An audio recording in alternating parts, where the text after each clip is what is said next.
ba là quê ở nâu pribon coi qua lại ngồi làm gì privar này rồi hẹn kia mong hẹn gọi pri mà nâu pili hung và bước thủy điện đấy khăn mình coi nào đi chiên mày bữa năm tu ban trên riêng bỏ chết pram tu buông mày cụ tâm pri và lấy nhầm tâm và lấy nhầm hiện đã ấp bèl mày đã nâu và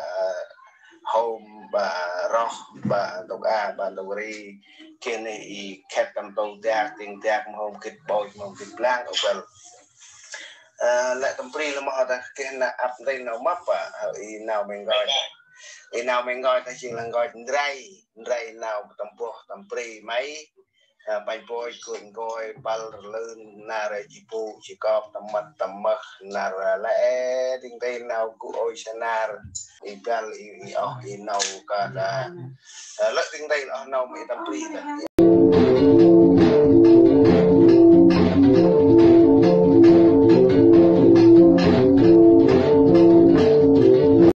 giờ aku tầm pri cái bớt năm bớt chân mà pram khai chân dùng bớt khai chân tầm bờ của toàn nhà bức minh này tam sao một cái gì á của anh bằng từ cao của đi này được gần bằng đi này trong cái này đi mình làm cái mặt bằng cái mặt gió lúc đó ấy cái mặt lên anh ra thành ra ấy bức khách này cái bên này gì bữa con đi gì tập khách này mặt cũng kẹt này còn còn ở đây á bức khách ra nè ta perlu untuk trend jadi view jadi mengenai yang untuk bergerak dari itu kita dari bergerak này macam berbeda abang le ya untuk này dan bergerak này publik trend này baru pengen bergerak này abang kecil tempat tak beli thì sẽ được đặt về là áp giá của đi ở đây cái mặt barang bằng trăm bằng là sẽ cái nào mà thế này được nào mà thế quy quan rừng cái này bằng đặt đông lẽ khá bằng đặt đông này dùng tay toán cả là đặt đôngตัวtoán là bằng người chếtตัวtoán đấy toán là thầy black rừng ở đây quy toán rừng cái này chính thuộc về toán cái giá ấy có ban bè kiểu nào thế hiện nhiên này ngoài là nó nghe á đi ra học nổ thì thực tế và đây đồ đạc đây là trong tập hành trong tập leo các bạn giờ ta thì tập lần leo trong đồng anh này đạc này cây này tập bè này giờ này đang đồ tốt này giờ đang tập cây làm này làm đồng dari bukan berani bang orang kuliah dalam satu program ni jepang orang kuliah jepang bukanlah mul je tu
cho khăn Đà Lạt khăn bằng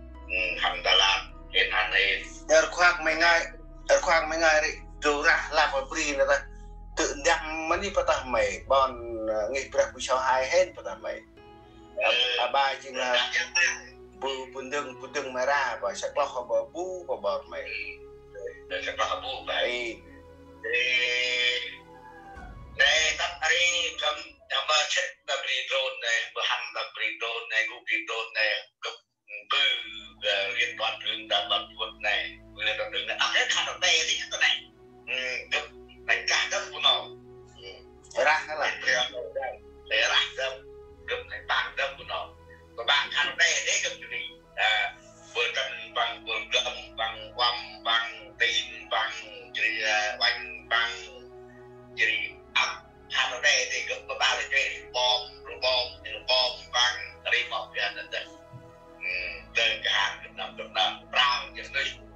giờ hiện bằng hiện ở nội đông của nó giờ rồi ra đi và tay dùng chứ thì khó của người dân về khi doanh ấy họ doanh về thì của nó đẹp rồi ta cho cái chi trên cái được qua mà cái thằng đã đặt Thái Lan nó thằng Thái Lan này ta đấy cái chẳng lại đồ ra cái thằng Thái Lan này giờ là bang đi một cái sạc khăn đi thì giúp đến cái sạc khăn đi thì ta đấy cái chẳng lại mà mình đi đã nhớ thì là hay đồ ăn từ Thái Lan mà ta đang làm giúp đi cái liên quan từ ngàn năm của anh hàng linh thì là chuyện quan cho đến cái hàng giúp đi mày thì coi mình ngon nó là cái những quan trọng bài đồng là mỗi là hai cái người sẽ từng là hàng năm một cái ở nồi được là hiện nay cái chắc là hàng cơ là tập điểm và là để chuẩn bị được ảo một cái họ lên là rất khó khăn Trung Quốc cái gì mà hết và Trung Quốc này khó cái rào từ Trung Quốc này mình còn thao một cái mới thao thay một cái vấn đề này thì cứ làm chung lại lắm đây cái phát được đây cũng được đây này 3 năm cũng được đây thì bằng mình cái này thì 3 năm mà cũng được đây cô đánh cái ta cũng không có nào nhá cũng phải làm một bữa là phải làm nhá thì cứ làm một cái đó ba đây cái phải nó đang ra một đây thì cứ là bữa đang ra thì ai ăn cái tập đi đang ra ta bây giờ thao toàn được phát toàn cái cứ làm đi phát toàn thì ai đang khó thao nè cái đấy thì ra thật hơn nhá tập chân đấy mà rất nar này gấp chân răng ha chân đi cái chắc chân bàn tay chân rồi chân cái chân bây giờ cái này cái chân này ở đây là cái đó hiện trạng là vùng từ cái này gọi là cả đời quán đầu này cái người đi chụp cái người này tập này đây tập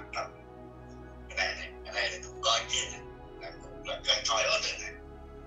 vậy chẳng có đi mà rồi ra đấy tôi bay một trái đây này vừa cực chết rồi này một trái đó cực chơi cũng có ra không chừng trái mua ra chừng đi rồi chuyện là ở đây mà cũng này cấp đây 10 gì này nhất mê ở đây là cũng này cấp mê ở đây rung mê view mê ở đây là cũng này cấp này ở đây bức hình ra nha một trái đó ở đây cái là một chất tự nhiên cũng không biết là mình làm thì giờ là theo cũng một trái đó đây này theo đấy bằng lực của đặc riêng nha mình làm thì rồi mà hay cái này một cái ra cái chuyện tự nhiên của mình vì mà nó về nó ôm theo cái này nó món nặng bằng cái lần này này theo đi cũng prai tập tay đây cũng từ đây ô mày cầm coi tay nằm lại thì cầm thành ra này thì hắn tắt cái này ra hay cái ba cái nó ra cha nó ba hàng đây đây ba là yo tập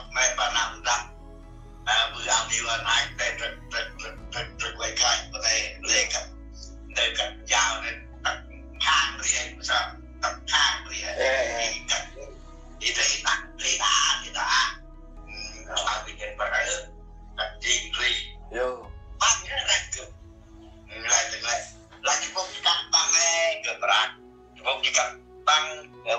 gấp nó bạc ra là phải quạt trên quên quay hen là bạn của là một cái là bánh không bạn còn bạc gần nhá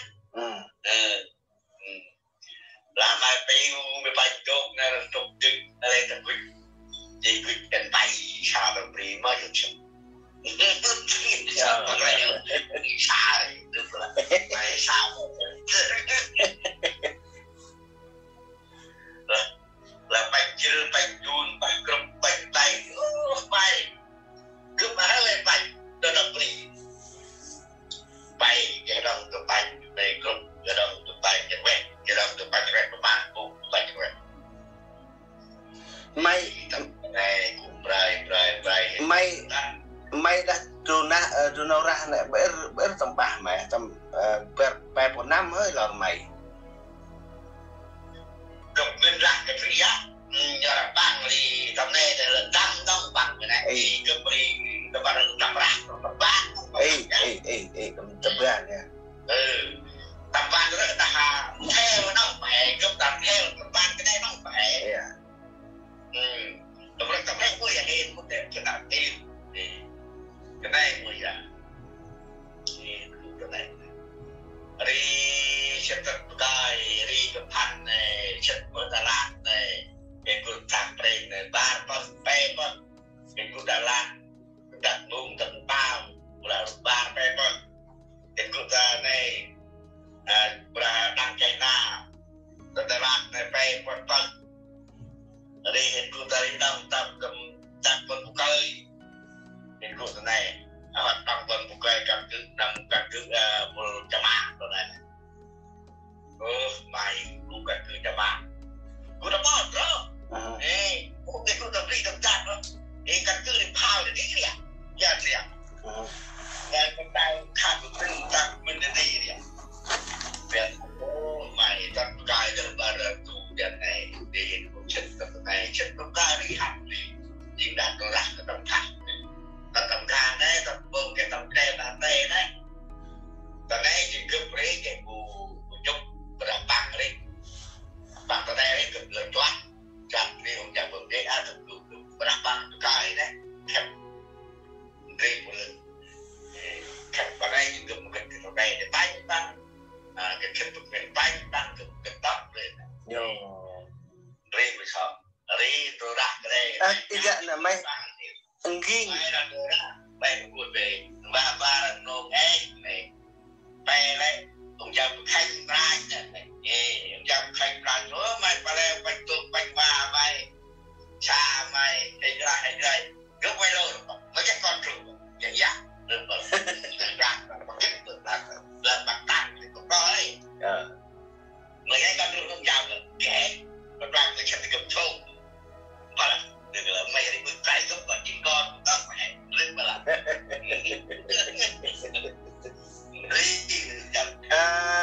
ông già hiện đây có nhớ ông thành nè dân thì là hiền nó đi đây bằng quét hen nhà mô và để giữ để chạy và để quét hay rác này đây chỉ năng đó làm bằng hiền cho làm bằng nào cái prong rồi ra là như này còn cái prong cũng đánh ra nên mới cái cách là ông già đi tay ông già một khách này được cho cái đuôi bằng cái nào ông già beli đây này ta cũng đồng bring mày đâu beli đây này của khen thì khai cái là đi để chọn xét nó bắt đầu thì ông ra cái chuyện mà cũng đồng đi mi tôi khai nên ta cái này cái khu này đặt cho này cái khu tập chặt của cho này tập chặt này tâm tu chặt của cho này khu tập này tâm tu khai đi mà nan ta đã drone bà một cái ta drone nằm bởi cái ta brown được một cái ta drone một cái ta drone cũng tích tầm này mới đất năm 78 nhưng mà tao nhận lại drone Rural là mấy rural này làm riêng rural này bằng một cái làm drone nó cái này nó luôn khách tầm này nó khách tầm cân được đó phải cái tầm cân này anh rural mời thì bằng này bằng cái làm chó với cướp thì cho với cướp này quay chó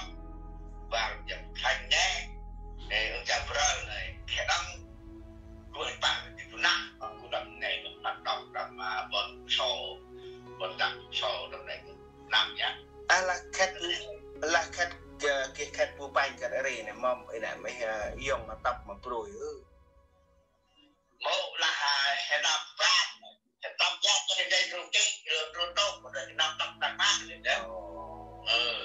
và là rồi bữa nay bằng cách là dùng cái bằng cụ toàn ấy bằng một cái hộp của anh dùng chứ bằng cụ tập kinh thì bằng hoạt động cái bằng kinh này giờ là một bằng brand này phải thì mới sao bằng brand đây cũng tầm bằng kinh bằng brand mà một cái giờ hàng đam mê rồi bằng này một bằng brand cái phải bằng này đây giờ là bằng brand áp chế bằng bánh rồi này đây ta biết bằng brand nó cũng bánh bằng này chúng ta cũng bánh này gấp hành rồi cái nào chỉ gấp hành đặt tạm biệt và đi sẽ nhập lên để một tạm mình cái ba là cái này được làm mà làm dạng cái ba rồi bằng một bánh rồi bằng mình là bánh bằng thế người ta bằng là thuốc bằng cái ẩm rất là giờ là chúng sẽ tìm gấp chúng sẽ lên đây gấp có ở ngày đã đặt cầm lô cầm chè chỉ cầm đam rồi ai lên nên là mình đi tay đi bằng cách mà gấp lên làm men thấy được là đấy không phải một cái này giờ là chúng đi bên này ăn đi làm này bắt cho làm sao làm lên được trẻ nó để cầm đam rồi và mình gấp và bằng bánh bằng anh lấy đâu vậy bằng ấp lên bằng trong ta lắc mà đi cái có anh tâm hết chừng ra là đúng chừng trong cái đánh trả mà bù trả đây cũng có tầm khoảng quốc rất khoảng là cực lắm chúng cũng cái này thì chúng sẽ đi đây cũng đừng ngủ khoảng là làm cái chân tâm của ngủ khoảng quốc đây là giá cái hàng grip thông tin và các bạn được có thể này brand rồi này được mặc vào này được mặc vào được bài cái chuyện đó và một cái nó chứ brand này chỉ vào bài nhập lên vào bài những cái là rồi anh rồi tay bằng không chơi trong cái lỗ đây một con nó cái sản phẩm rồi tay này chọn vậy để không phải không tầm nghi rồi đó tầm hai tầm nghi rồi đó rồi ba cũng ra chọn về chụp bắt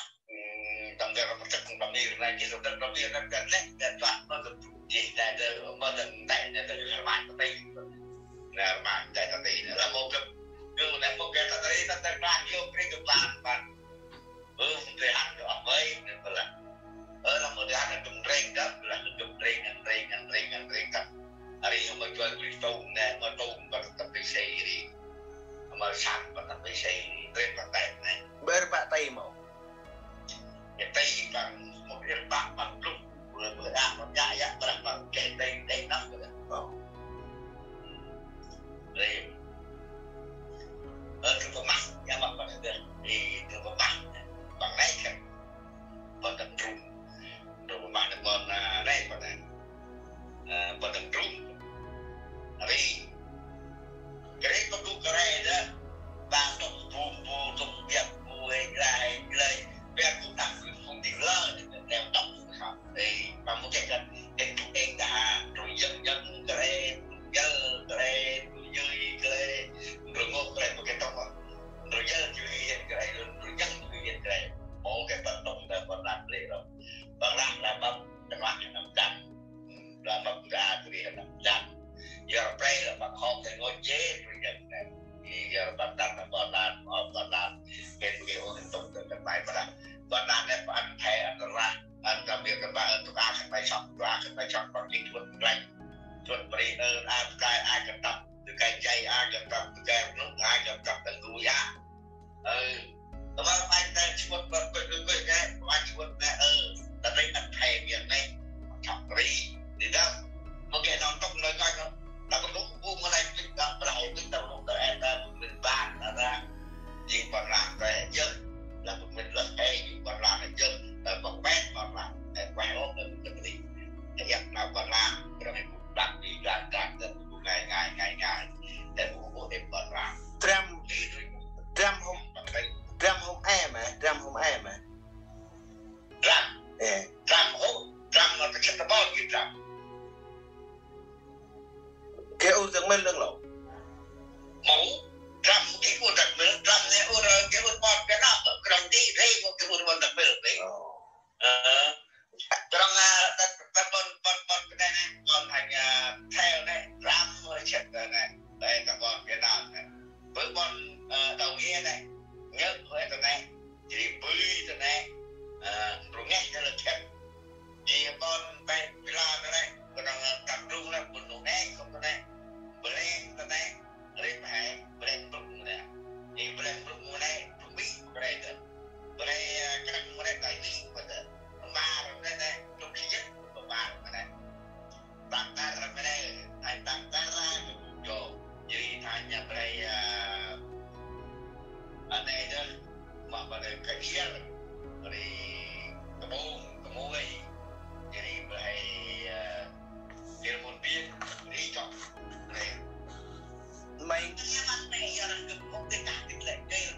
mày gắt nào mày đâm vua đã tăng ta là mấy bình gặp mày là mấy mệt chăng mày là mấy ok tăng về cái đây á cũng thành tăng ta là tam sao được bạn bao lắm cũng bao giúp bạn tăng ta là bạn rồi beli chay beli đâu mà còn cái này beli đâu mà còn được beli chay jadi ku tadi jadi bahaya kepala buk makna depan tapi itu keberi berada aku jadi aku tadi tanam belum berau kita aku belum berau nih cepat terus nih apa salah nak cuba dapat người tăng ta yang bang ada ni tak yang aja kurang bang ada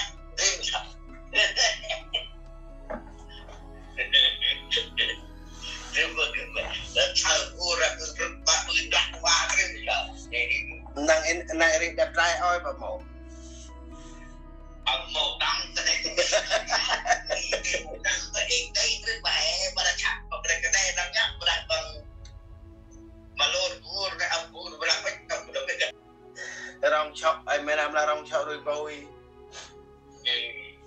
và là cho nhá được cho nào mày bạn hành trò chơi bị dài này mấy chơi bị dài này chừng lại tiếng lại bài bù nong hay lại ba hồ bù kịch mày chừng là buộc mày leo hormone con chào mày ông cha bị dài được giá ông cha bị dài bằng ông cha bị ghét bằng rồi bật na bằng rồi ra bằng đấy cái này đồ đấy rớt ra này đồ tàu ra cũng được này vô tao chào việc chọn năm 75 việc hoạt đấy nhá cái vốn của này rồi bật na cái phó của này ông cha bị ghét ông cha bị trai đấy thuộc về phòng 5 ông cha bị rồi đấy ông thuộc về phòng 2 giờ lên phải đi có thể ra đi cái đi thì cụ bằng chiều băng đi không cái chân cái rình bằng này á nào đi còn là nào đập còn là nào đi bằng còn là bằng ấy á thì vào bằng ấy á thì bằng không cái chân cái rình vậy cái bằng thuộc về mặt dạng thế này đi bơm ra một cái em và thuộc về phần 3 bơm ra một đôi nó thuộc về phần 2 đi cũng này mày ngồi cái em là trù bên nàng vào mom một mặt mom chức vụ mom nào kít nào đào nào mực nào ngài và nào lúc con ấy là lúc chiều trước có cả sạch băng là đây là được tô quát đây và đã nào chụp nào lao bằng lao và nào này nào tập được xét cái đấy đó đi cái đấy là nào ngay và bằng chuyện bằng nào lao đi cái chuyện bằng cười của ra tập tình đặt lộ hành vi và đạt đây thôn bằng nhá đi mà sao và đạt đây cái làm này cái lao thì tăng thì nó này cắt lại sau này chắc con con xả tam thứ bà đấy xả con xả tam bạch lạc không bằng đi ốc bên này lơi mà đi ốc bằng rơi này bằng này bằng cái lạc bằng đó bằng này thì bằng này sẵn từng đi cái vụ cái này đó thì mà bằng quăng đấy giờ là bằng bạch lạc đấy bà hay ông nào đừng đừng tê bà hay ông nào đừng tê thì nó bongมันbằng nghe nó bong bằng chị nghe nó mơ đằng rụp na này cái rụp na nó mơ đằng cái rụp lời này bay đi ông nô việc này nó được ra nó này cái bằng này đâm nào dặn nào lầu nào ngạch không chặt cái đó là mỗi lần một lầu bằng ấy đây một sư đó bằng này cái gì vậy thì chặt cái đó giờ bằng cũng đã còn chặt nó bằng một sư vấn đề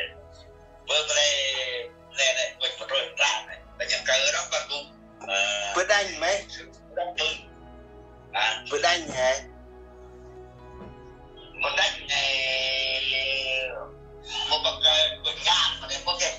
bình ngàn ta mà một đánh ta mà đôi bằng ê nghe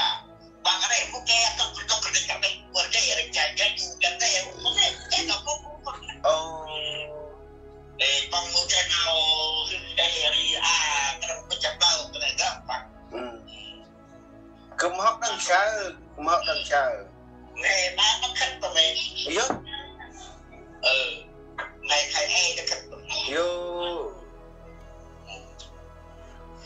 là khất dây bờ mày lịch đặt vào ấy gọi pri cái này mẫu là uế